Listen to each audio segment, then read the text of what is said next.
అదే నిశ్చితార్థం. ఆ నిర్ణయానికి తలవల్చడమే పెళ్లి అంతరార్థం. శతమానం భవతి అంటుంది శ్రావణ మాసం. శ్రావణ మాసం, శ్రావణ మాసం, తెలుగువారి పెళ్లి ఇలవైకుంఠమి మళ్ళీ.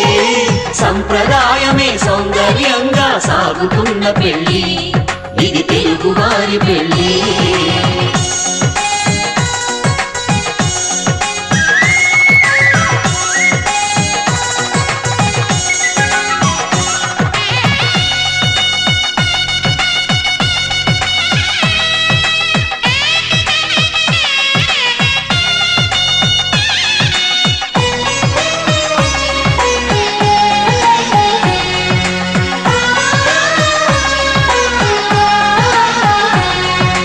మంగళకరమే